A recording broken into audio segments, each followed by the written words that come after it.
اور بات آپ سے عرض کرتا ہوں، جو اس تحریر کے بعد جو میں نے لکھی تھی دعاؤں کی، اس کے بعد مجھے ابھی کچھ دیر پہلے مجھے اس کا علم ہوا۔ میرے پاس ایک ٹیلی فون آیا ہے ایک صاحب کا کہ جو عام طور جو بڑے نیک آدمی ہیں اور تبلیغ جماعت سے بھی ان کا تعلق ہے، اور ان کو رسول کریم صلی اللہ علیہ وسلم کی زیارت پر کثرت ہوتی رہتی ہے، تو انہوں نے مجھے ٹیلی فون پر بتایا کہ گزشتہ رات ان کو رسول کریم صلی اللہ علیہ وسلم کی زیارت ہوئی، اور اس میں نبی کریم صلی اللہ علیہ وسلم نے میرے پاس یہ پیغام بھیجا کہ تم لوگوں سے کہو، تم یہ پڑھو کہ 3 مرتبہ سورہ فاتحہ اور 3 مرتبہ سورہ اخلاص،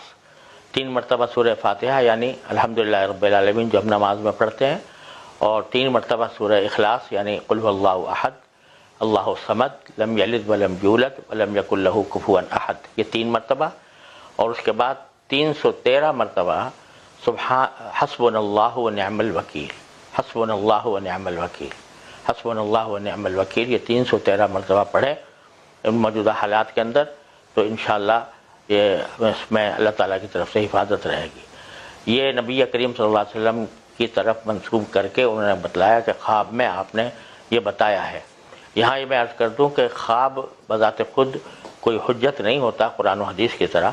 لیکن اگر اس میں کوئی بشارت دی جاتی ہے تو اس پر عمل کرنے میں عام طور سے فائدہ ہوتا ہے۔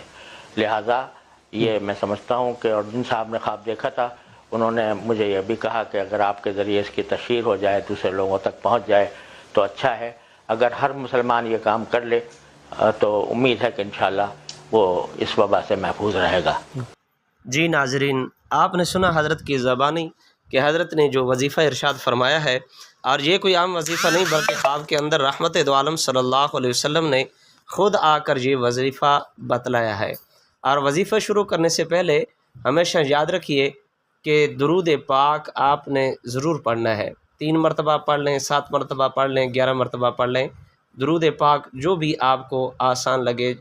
درود پاک ضرور پڑھیں، اور اس کے بعد 3 مرتبہ سورۃ فاتحہ الحمد شریف، اور اس کے بعد 3 مرتبہ سورۃ اخلاص قل هو اللہ احد، اور اس کے بعد 313 مرتبہ حسبنا اللہ ونعم الوکیل، حسبنا اللہ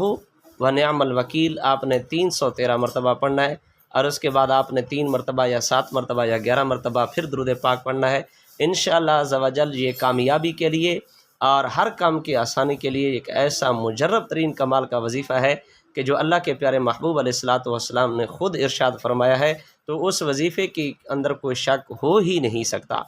آپ آج سے ہی اس کے اوپر عمل کرنا شروع کر دیں، انشاءاللہ عز و جل اللہ آپ کو کامیابیاں عطا فرمائے گا۔ تو عزیز دوستو، ہمارا مین مقصد ویڈیو بنانے کا یہی ہوتا ہے کہ اچھی بات آپ احباب تک پہنچ سکے، اور آگے آپ احباب بھی اس کار خیر کے اندر اپنا حصہ ضرور شامل کرتے جائیے، اور ویڈیو کو جتنا ہو سکے واٹس ایپ گروپ، فیس بک گروپوں کے اندر ضرور شیئر کریں اپنے دوست احباب کو، تاکہ جتنے بھی لوگوں تک یہ بات پہنچے گی تو اچھی بات پہنچانا بھی ایک صدقہ ہے۔ اللہ آپ کو جزائے خیر عطا فرمائے۔